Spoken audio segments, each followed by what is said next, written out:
know the drill. You have one health problem, but you end up seeing a raft of specialists and health professionals, and they can't send each other a swag of x-rays, results and scripts that you've got to drag around.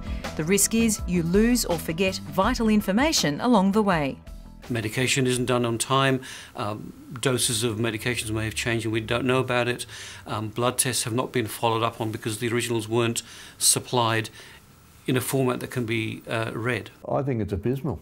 Jim Morgan needs to keep a raft of scans, tests, scripts and spreadsheets he compiles himself to carry to the dozen specialists he needs to see on a regular basis.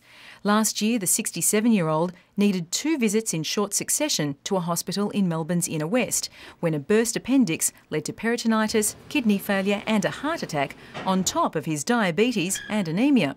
On his second visit, he was astounded when he found himself giving the doctors more information than they could find on their own systems. When I was admitted, they couldn't even find the file from 3 days earlier. I even had to give them the list of medications which they gave me when I left the hospital. They couldn't even give me the list that they'd given me 3 days earlier from the pharmacy.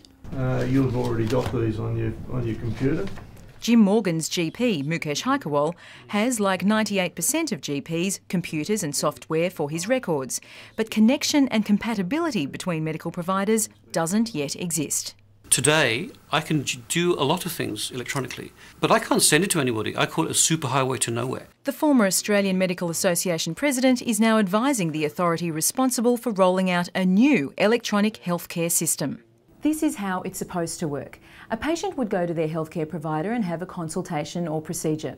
At the end of that, the medico would ask, would you like a summary of this record to be uploaded to a shared electronic record? If the patient says no, that information is supposed to stay just with that practitioner.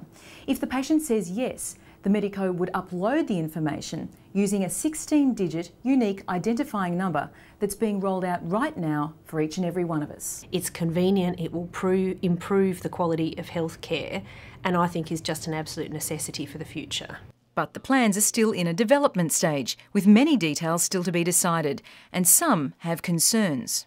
Once they bring this in, we're going to be thinking twice before we go to the doctor. A woman we'll call Suzanne wants to conceal her real name. She already feels like her family's privacy has been compromised. After her 10-year-old daughter recently made a short visit to a hospital in Sydney's western suburbs, the family received notice that the girl's details were being kept on an electronic database under the Health E-Link system being piloted in certain parts of New South Wales. There are dangers involved in that with data security, with identity theft, issues like that. But for me, the big issue has been that they've gone over my head to get to my child. Under Health E-Link, details of patients under 15 or over 65 are automatically kept until and unless patients opt out. Then the details are still kept but made inaccessible. Those responsible for the new national system stress it will be the patient's choice where their information is stored and, except for certain emergency situations, who can then see it. It's the choice of the patients whether they have a shared record outside, what goes onto it, who writes to it and who can read it. They're all very, very important facets of the envisaged system of the future.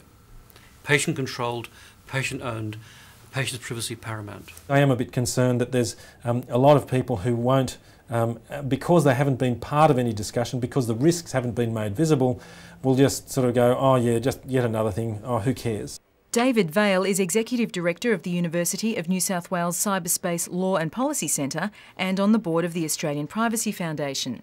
He sees merit in having shared electronic health records, but he also believes privacy concerns have not been adequately built into the IT framework and have been compromised by various interest groups.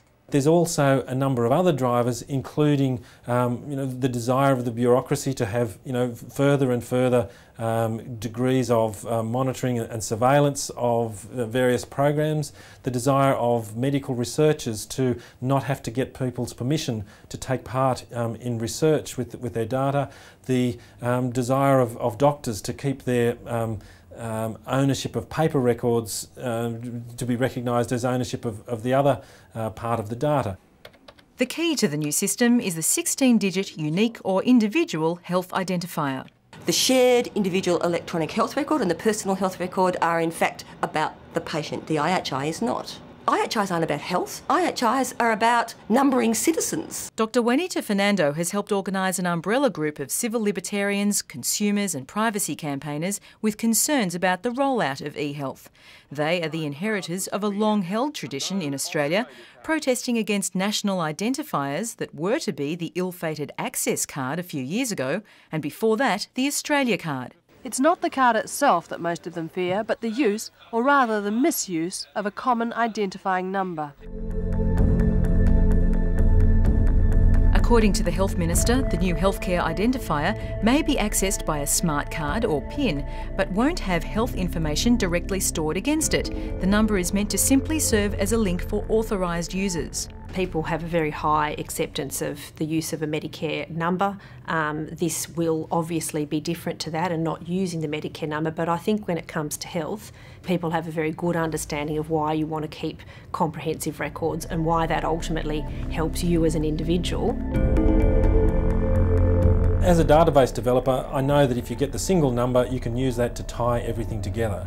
And so even if they're distributed around the planet, even they're in 100 different systems, if you've got one number, it becomes almost impossible to properly control the use and access and reuse, the distribution, the transmission around the world of that information. Sometimes I think we jump a little bit too much at shadows, that this is a way to improve patient care, save a lot of time for the patients and health professionals, and reduce a lot of wasted expenditure for extra tests and repeat tests that don't need to be done. In a submission on the issue 2 months ago, the Office of the Privacy Commissioner noted that enabling such easy and accurate linking of data could create an environment in which linking might be done excessively and sometimes without adequate justification. The Office called for greater certainty around the secondary uses of the information. Will it be illegal for instance, employers or life insurance companies to have access to this material?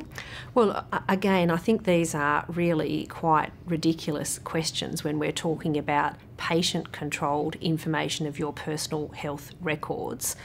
Putting that into an electronic form doesn't change the law related to every other situation. The issue of secondary use of data is not covered by these provisions at this point in time, but any use of data that will be gleaned from this has to be with the patient's agreement.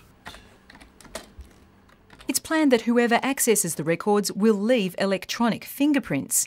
But the Minister admits many details, such as how potentially sensitive information is stored, is yet to be thrashed out.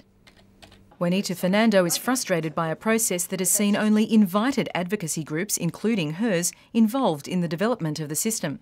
We need to hear a consumer voice, and there's no consumer voice. I think trying to have the public intimately involved with every piece of technical advice that we're getting on how the different pharmacy information and GP information, hospital information will link up is probably beyond the interests of most people. So I don't think that sort of discussion has to be had publicly. They have not taken people into their confidence, and they haven't put solving the privacy risks for real people in a way that is persuasive and reliable. They haven't put that at the heart of the process when it should have been. The paramount building block is confidentiality.